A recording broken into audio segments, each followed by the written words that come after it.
don't let anyone tell you that that pop music or like indie rock or whatever is easier than extreme metal. Extreme metal is so easy.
Welcome to the Dreams of Consciousness podcast. If you'd be so kind, would you mind introducing yourself? Hey, what's up, everyone? I'm Andrew Lee from Houkago Grind Time, and not we, since it's a one-man band, both in the studio and live, I am an anime gore grind mincecore band with ping snare, not always with ping snare, but on the new album, I decided to go ping snare, and live, I'm still doing ping snare. I might change up the set eventually, but for now, we're sticking with ping snare. And we'll speak more about the pink snare when we speak about this latest album. But Andrew, can you tell people also some of the other projects that you have that they may be familiar with? So probably my most well-known one is Ripped to Shreds. We're signed with Relapse Records. We got a new record coming out in about a little more than a month, actually, called Sanshi. We got 2 singles out already. Gonna have a couple more coming out soon enough. I do some other solo things like Heavy Metal Shrapnel, which is kind of like an 80s Shrapnel Records instrumental thing, but the new record's going to be like kind of like Dawkins meets Judas Priest. And I also do like Skull Smasher. I'm writing new stuff. I've been promising Jimmy for like months now that I'm going to finish writing new stuff, but you know how life gets. What else? Oh yeah, I also recently joined my buddy's band Drag Car. So whenever Brandon is ready with his songs, I'll start writing my stuff to his stuff. I think that about covers it. That Drag Car album was really good. Oh, thanks. I dig that band a lot. It took quite a while, I think, for everything to be ready. And because I was just serving as like a producer and mixer on the last album. But this time, I think I'll probably fly up to Washington to help them with the recording and get everything sorted out. Very cool. So besides Dragcar and Shrapnel, would you say you're largely associated with grind? Well, death metal slash grindcore, like somewhere in between, somewhere in that space generally. Yeah. Yeah. I'm curious about mints. How do you distinguish mints from grind, or is there a distinction? I think Mince is a much more limited version of grind because grind can be, a lot of different things. It can, you have, very conservative, like early Napalm Death stuff that sounds exactly like Fido or Mentally Murdered, right? But then you can also have grindcore that sounds like Ass Suck, which is a totally different beast. Napalm Death. You can have grindcore that's very thrashy, like PLF, or maybe Rotten Sound. And you could have grindcore with totally unmetal, unpunk, just totally out there riffs like Discord and Saxis. You make it super melodic, like Fuck the Facts or Cloud Rat or Wormrot, later Wormrot. But Mince, I feel it needs to fit in a very, very narrow. Okay, we're gonna be influenced by Agothocles and by Rot, and that's like pretty much it, So I think you have to have the drum beat in quite a few of your songs at least, and I guess vocals can be a little bit more varied because Agothocles did use pitch shifters sometimes, but not always. And they do have a lot of like very punky D beat type songs too. But yeah, in general, I just think it's a much more limited subset of grind. Okay. Andrew, can you tell me a little bit about yourself and what brought you into this music? You mean like grindcore specifically? Sure. I mean, if you want to say like the underground in general, but what led you to grind and especially as a multi-instrumentalist to play it? I started off playing guitar like sometime in high school, and so the first like rock band. I mean, I've heard, like Nickelback or Michelle Branch or Linkin Park, on the radio when I was a kid before I started like really developing my music taste. And before rock music, I was really into hip hop. But when I heard In Flames, specifically their 2004 or 3, I think 2003 album, Soundtrack to Your Escape, that's when I started playing guitar and getting into like rock music in general. So like from there, I went to like Led Zeppelin or like early Ozzy stuff like that. But I didn't really start getting. So I mean, I listened to extreme stuff at the start, right? I knew about Carcass, Death, At the Gates, even like Dismember, but I was like into the more popular stuff like Meshuggah or Children of Bodom, or let's see, what else did I listen to back then? Dark Tranquillity. But I didn't really get into the underground stuff until years later, like sometime around 2015. And I think around the same time, I think the first like grindcore album I was really into was like Insect Warfare, World Extermination. Which is, I mean, it's like a total cliche, but it's like it's that fucking good, right? Yeah. Yeah. What was the first grindcore album you heard? I mean, it depends on how strict your definition of grind is. So I'm a 90s kid, and so it would have been something like either Heartwork or For Your Emptiness to Spare, which, both those albums had grind elements, but I understand if, grind purists don't consider either of those albums grind anymore. But I think with Oh, Napalm and Carcass, mhm. it led me down the path to wanting faster and faster music. And especially by the time I heard Scum, it was like, okay, like there is a little bit of a what I appreciate about grind is it's almost like a stand-up comedian or like an insult comic. Mhm. You get in and you get out 10 seconds, 20 seconds, 30 seconds. And so there's a comedy or a prankster element to grind that I've always appreciated. Yeah, yeah, I definitely, especially with like the early Napalm stuff and like Anal Cunt and stuff, it definitely, a lot of it felt very jokey, I think, at the very start. Yeah.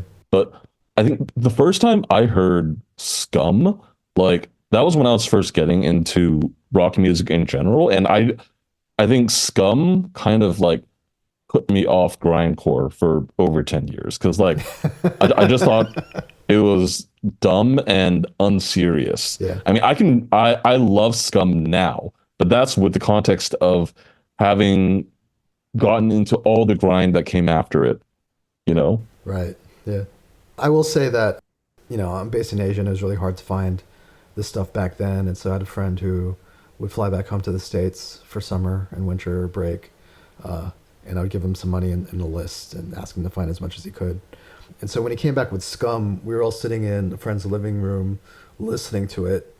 And you get a little bit numb, 10, 15 minutes of straight grind, straight Mhm. blast.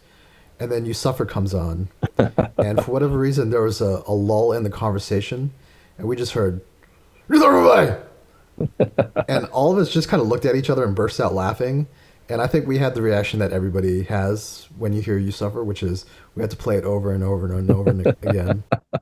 So what year was that for you? When I heard it, Yeah. it would have been 95, 96. Damn. I mean, so that was when like that was when like the relapse mail order was like starting to really go get like all the mail order stuff, like relapse, earache, all that stuff, right? Yeah, but I wasn't just because a lot of companies wouldn't mail out to Asia, Oh, okay. and even if they did, we would end up paying just horrendous shipping prices. Hmm. And the mail here to this day is not always that reliable. Right, right. And so like it was in those days it was easier like if you knew somebody who flew back and forth just to give them cash and at least you had like one person responsible for bringing your music to you. You know what I mean? Right, right. As opposed to an organization.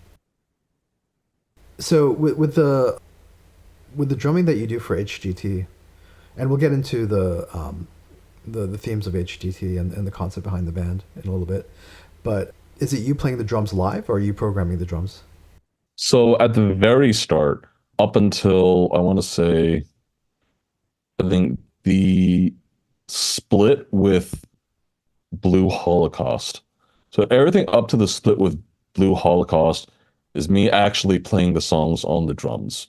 But like I always had to do a lot of editing, and I think around that point I got really busy with RTS, so I just like basically stopped playing drums altogether. So after that, so I still do live recordings of drums because I think like if I use programmed drums, everything would kind of like sound the same and it's just not as fun for me to make an album that way. But they're no longer like actual performances anymore. So like I might like record like a very small snippet and then go on to record another section, or like for like the super duper fast blasting stuff that I just can't play anymore, I might like I'll record a loop of just ride or just hi-hat and then overdub just snare on top of that and create a blast beat that way. Interesting. But it's still all actual recordings of my drum kit in the Weeb dungeon that I tuned and set up all the mics. And 'cause if I used if I just used like Superior Drummer or something, I don't think it'd be any fun. Interesting. Going back to HDT, obviously anime is a big inspiration for the project. Do you want to say anything about your relationship to anime and what appeals to you about the? I guess we should also explain what Hokage means. Right, right. Hokago means after school. It's Japanese. So there's this music anime from I think 2009, around 2009, called k, and it was like just a smash hit during that time. And it was about this music club where this one girl who kind of didn't have any direction in life picked up guitar and then started playing music with her school club, and their band was named Houkago Tea Time because after school they would just like sit around and drink tea and eat snacks instead of like practicing. And then so I thought it would just be funny to call it like Houkago Grind Time. Now, growing up, were you a big anime fan? Yes. I mean, so I think I wouldn't characterize myself as a quote unquote anime fan until I was like maybe middle school. Because like when I was like a kid, like my parents, we had like a Totoro VHS, where like I would watch Detective Conan on TV, but this was like subtitled in not sub dubbed in Mandarin, or like I think Crayon Shin-chan. But like my or like I would watch Pokemon when the English dub hit, when the 4Kids dub came to America. But I'd never had the perception that these were like anime. They were just like cartoons. They were the same as like Bugs Bunny or Transformers or something, right? I didn't consciously make the divide. Okay, this is American media and this is Japanese media, and Japanese anime is just a little bit different from American media. So that didn't come until much later. I think when my sister, I have an older sister, and then she would introduce me to things like Gundam Wing or Ranma Half or like X 1999. And I think once she showed me those things, that's where I became a quote unquote anime fan. Interesting. I mean, the thing I don't know if it's a lot different now, but the thing I remember about anime, at least when I was in middle school and high school, was it was almost like underground metal. Like you'd have to know somebody who was really into this stuff and who who knew the distributors and knew where to get it, and knew what the good anime were, or the good manga were, to recommend stuff to you, because this wasn't stuff. You had to go to like special hobbyist stores to find the books and to find the DVDs. It wasn't stuff that was widely available, at least not back then. I guess with the internet, like everything is widely available. Right. Yeah. So I think I started getting into this stuff like 2000, really getting into it like 2002 or 3, and that's when like scanlations and these terrible like 180p videos were being uploaded. So it was like at the very dawn of internet piracy for anime and manga. But I think because I know we rented like Gundam Wing VHS tapes from like Blockbuster. So at least there was like some of the more mainstream stuff would have been like more easily available to me at the time. Right. And I think so when I was in high school, that would have been like 2004 and ish. And I think that's when like a lot of people were into Bleach or Naruto, and it seemed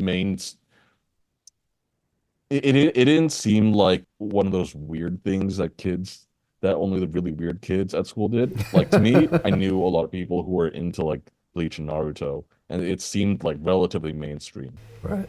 I mean, but the kids who did the Naruto run were still seen as weird.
Was it always very natural for you to do an anime themed grindcore band?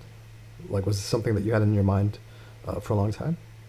Actually, I didn't really have the idea to like make a grindcore band until about 2019 because so like Skull Smasher, which I guess would be the first like actually grindcore thing I did.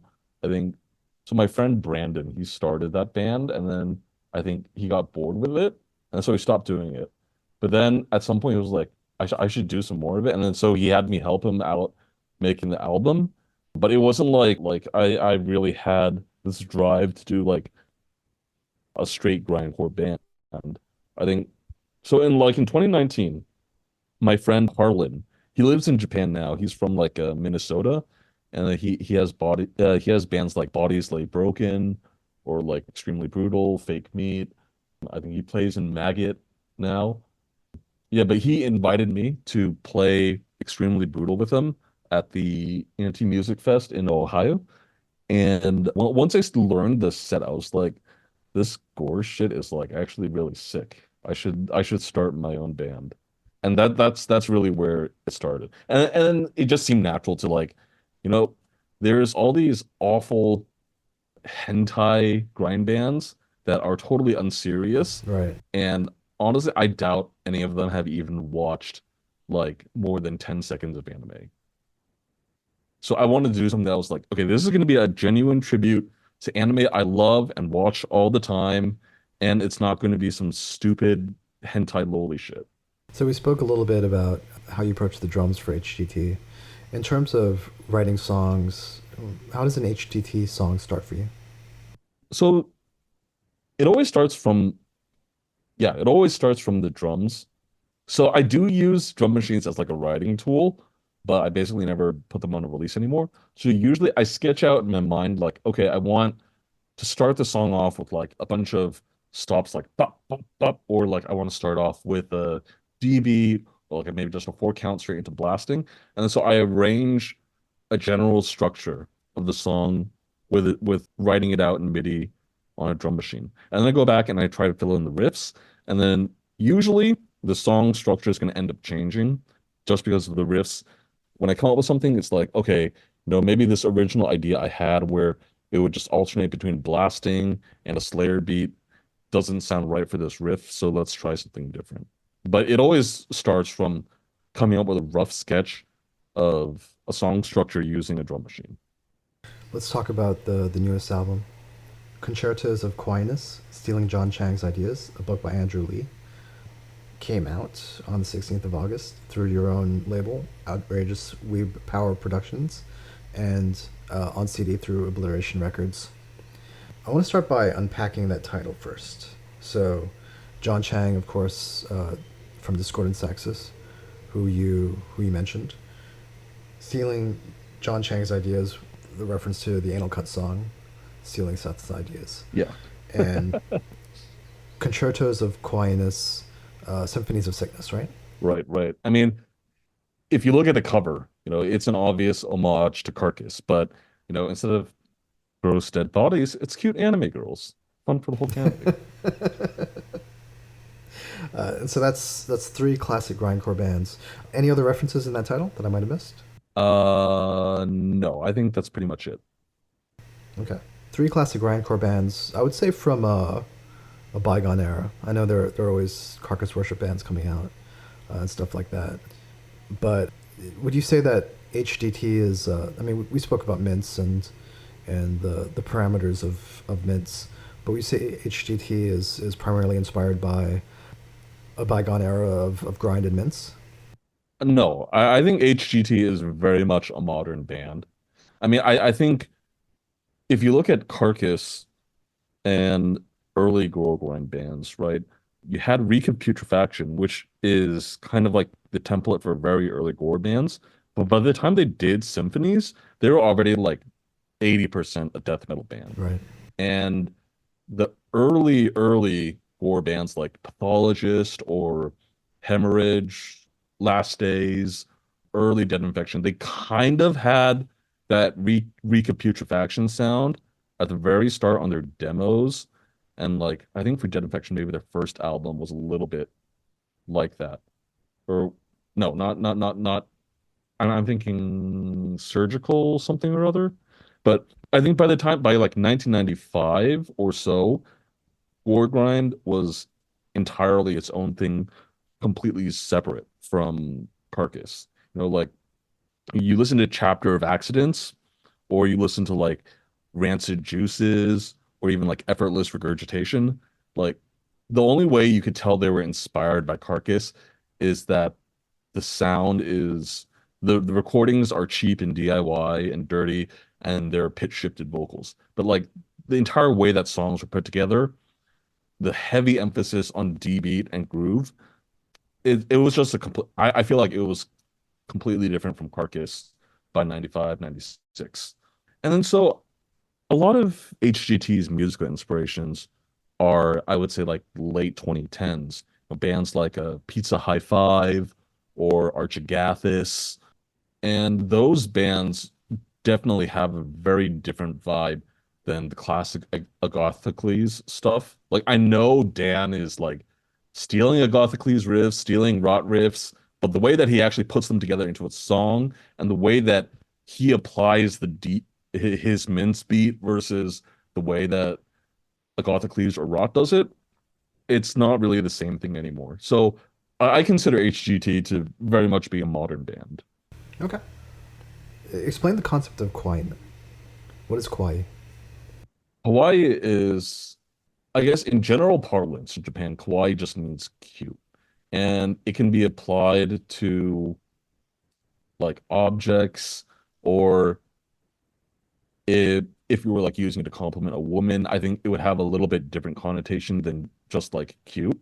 But I think specifically in anime, kawaii, hmm, I think there's like a bit of crossover between kawaii and moe, where like moe inspires you to want to like protect something. Or I mean like I think moe can also be used in the sense of moeru, like to burn, and like something that inspires burning passion.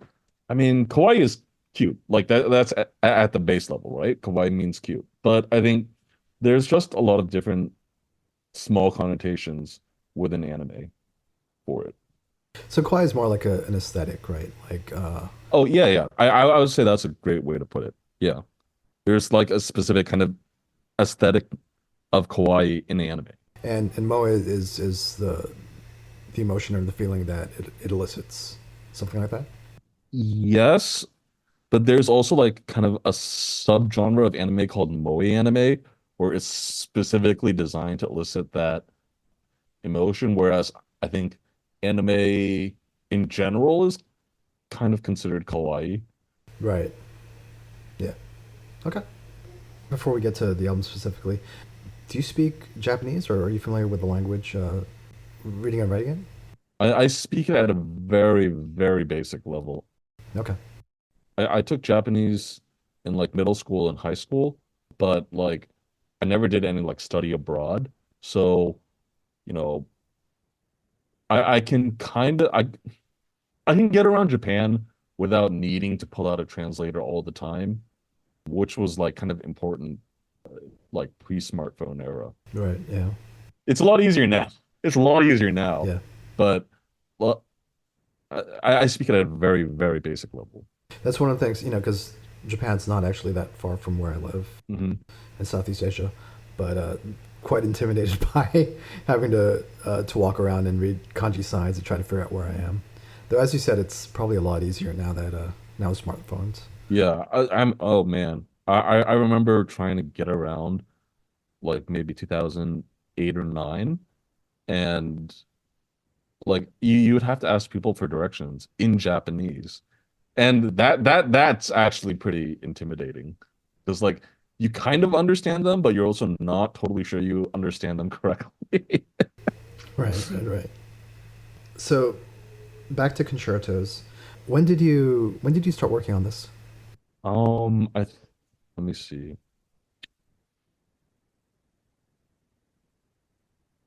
because I re-recorded like four songs off it for my split with Mix'em Up right before we went on tour so that we would have like something to sell on tour. So I must have recorded it in like September or August, maybe. I think that sounds about right. Like September or August of last year, I think is probably when I would have started writing and recording it. I very rarely like take a long time to write something and sit on it. Usually when I come up with songs a for any project really, I come up with the idea and then I immediately start recording it. And then as soon as it's done, and it usually takes like a month to 2 months, then I'm just like, okay, it's done, get it mastered, or for HGT, I just master it myself, and let's try and get it out there.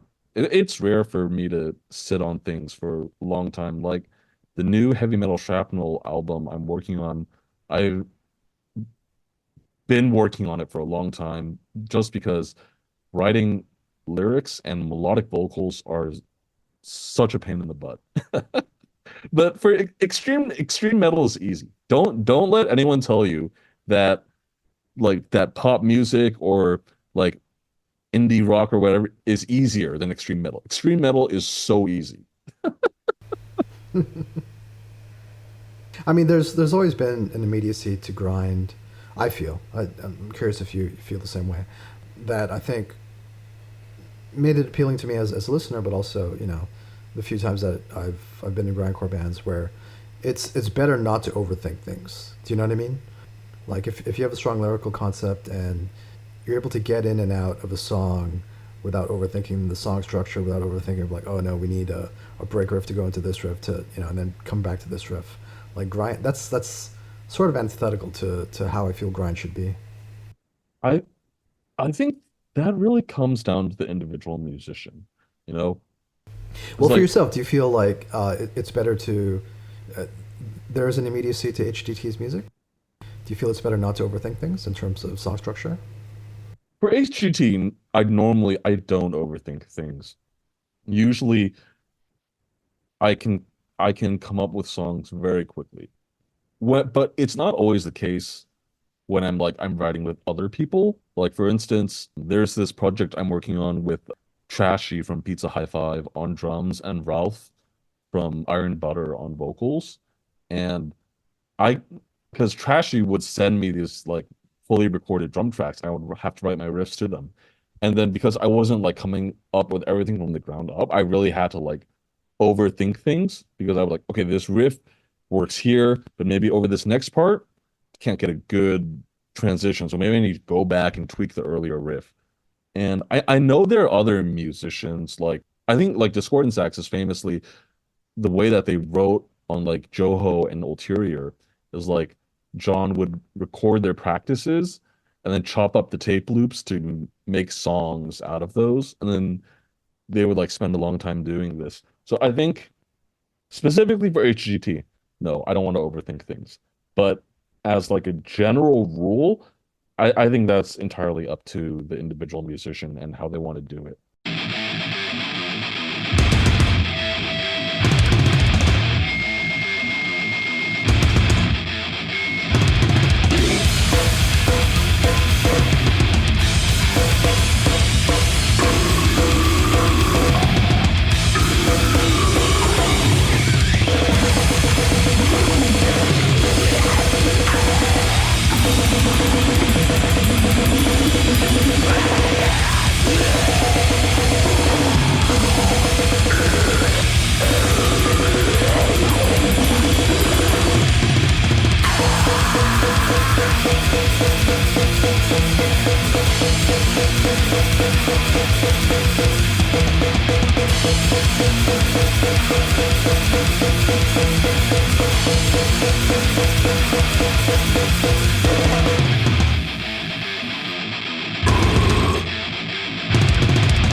So we spoke a little bit about how you recorded the drums and your process for recording drums. You record the drums live and you loop stuff. Is that more or less accurate? You record things in sections and then assemble them at the mixing stage? Yeah, but for the fast stuff, I have to record each drum separately and put them on top of each other. Like I just can't blast that fast anymore. I can still D beat, still skank, or do like a slower blast, but like the really super fast stuff I can't. But yeah, it's still real drums, it's still real recordings. No drum machine. Yeah. And you did talk about the ping snare that you used on this recording. Let's talk about the ping snare. What's the appeal to you? Nice. So I think, well, for one, it definitely makes it a lot easier to mix, right? Because It really cuts through the mix.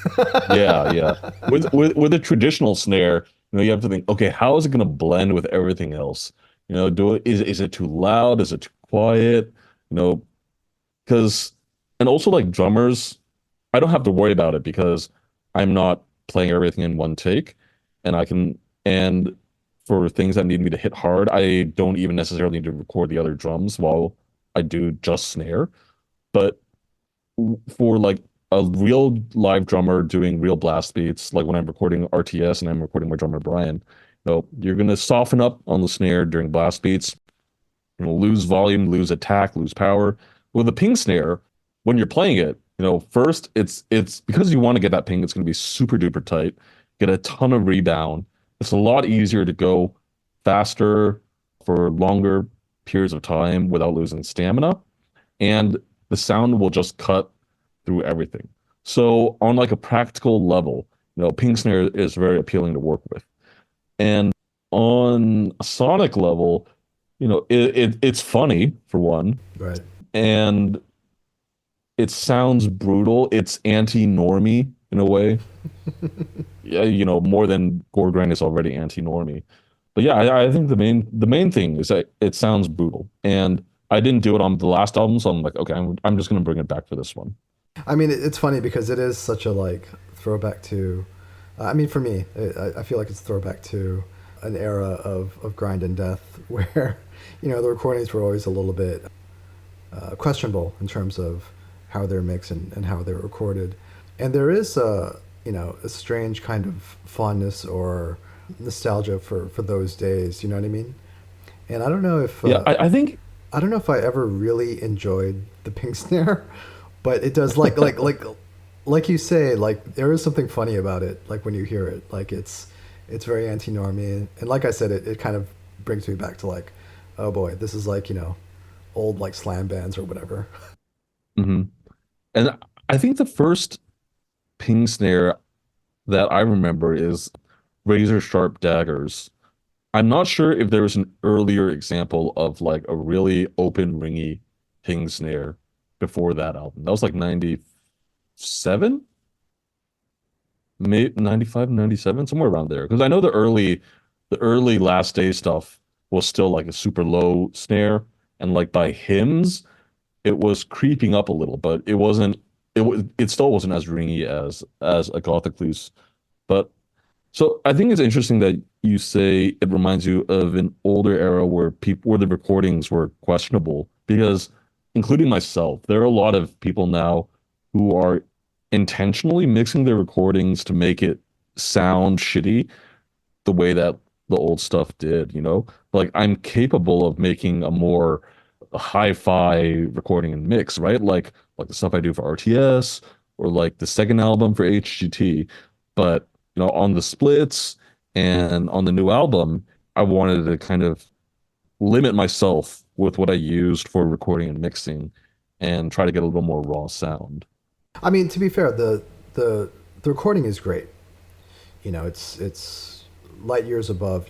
We spoke extensively about Scum and the early Right. Carcass recordings. And I remember like Yeah, listening to yeah, that stuff yeah. on a Walkman, and like it was really really hard in those days to like, maybe my fault for having such a shitty stereo, but it was really really hard in those days to hear exactly what was happening, especially with the drumming. And I think Mentally Murdered was one of the first like grind recordings that sounded really good, I think. yeah, That was like 88 or 89. and I think with HDT and what you did with this album, it's not a super modern sounding production, but it is, it does have like the clarity that I think a lot of modern death and grind bands benefit from. So you can actually hear like what's going on. You know what I mean? Right. I think that's just me being like kind of half-assed about it because like I don't want to give up that clarity. Even though if I genuinely wanted to sound ridiculously filthy and like a total basement recording, I would just let it ride. I would let it be raw and let things get lost in the mix. Like I know Dan has done that for some of the Archigathis splits, even though he's like capable of making it sound really good, but he'll also intentionally make it sound super raw if that's the effect he's going for. And I'm just too much of a coward to go to go all the way. So as you mentioned, you recorded this in your own studio, Weeb Dungeon. Did you say you mastered this yourself, or did you send this somewhere else to get mastered? Oh, this one. So the all the albums so far have been mastered by Colin Marston, but all like the splits and EPs, I just master myself. Okay, let's talk about Colin. Why do you like working with Colin? That is a man who gets it. I think and has the ability to enhance like a trashy, noisy recording. I think if you look at maybe some of the more popular underground go-tos like Will Killingsworth or someone like him, like they obviously understand the music, but I'm not sure any of them have like the same skill as Colin does. And I think I'm especially drawn to the way that Colin mixes things like Encinathrack or or like Gorguts in general, really. But I think one of the things that really stood out to me about Colin was actually this shit post that he made on his YouTube page where it's every song from Saint Anger playing at the same time. And I thought that was really funny. And I don't think he just like mashed the songs on top of each other. I think he also did quite a bit of processing. But yeah, I think he's someone who really gets the noisy aesthetic and knows not to try and bring out clarity where it's not needed, or if it is needed, he'll put some more in. Like a lot of people, I have to, well, not anymore, but like I used to have to give people a lot of notes on like mixing or mastering because our visions weren't necessarily like totally aligned. Maybe they didn't understand what I was going for. But with Colin, I just give it to him and I know he'll give me back something great. Yeah.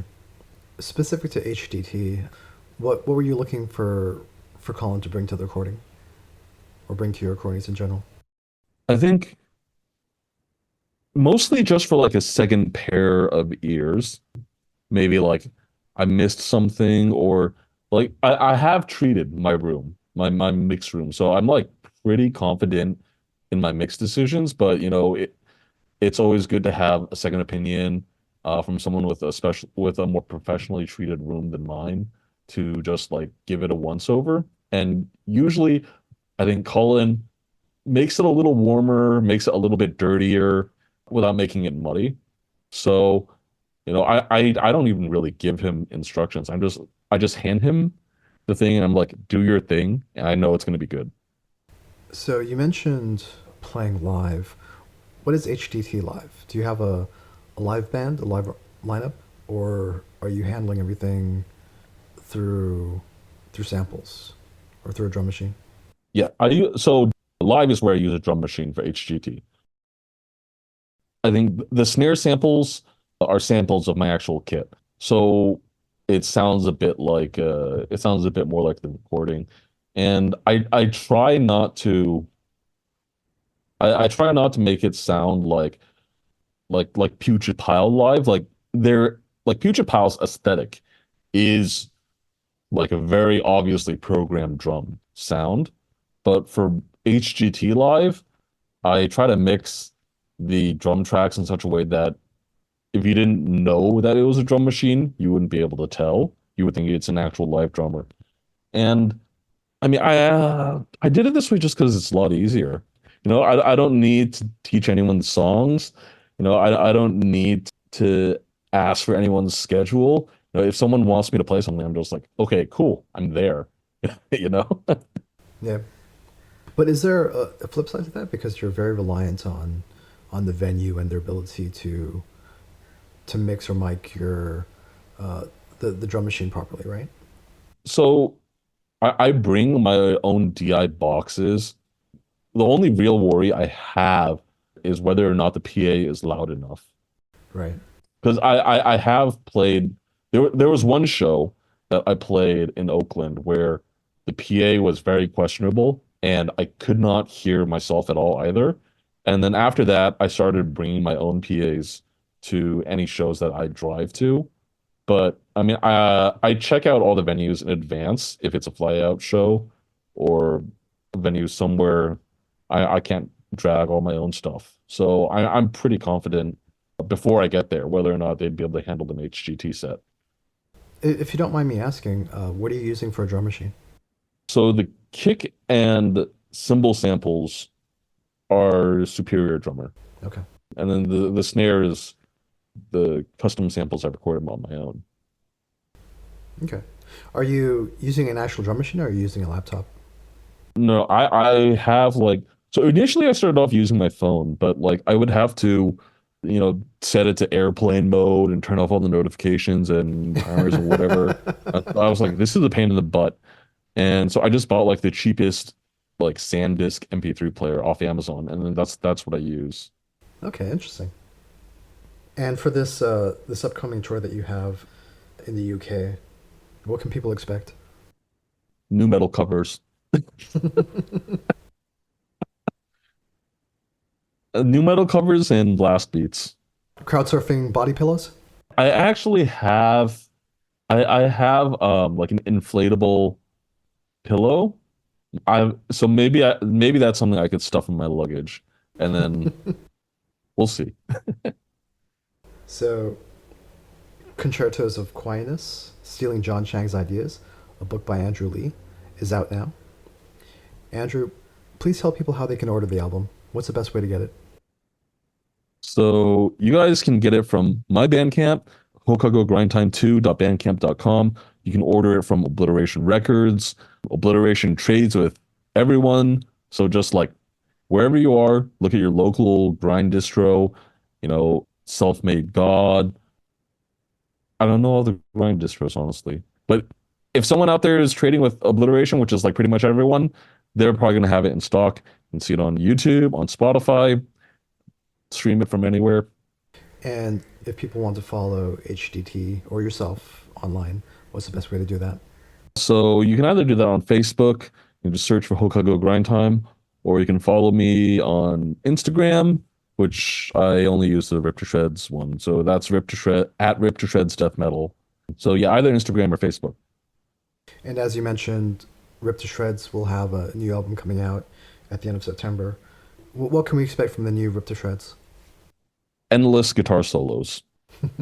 I'm serious. When I put out the last RTS record, I had also done the new Pharmacist album, and when I compare them side to side, I'm like, I played so many more cool guitar solos on the Pharmacist album and not on my own RTS album. The next album is going to have a shit ton of guitar solos.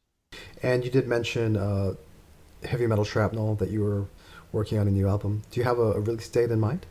Oh no. I still gotta finish this last song. Gotta send it to the singer. There's still a lot of work to be done.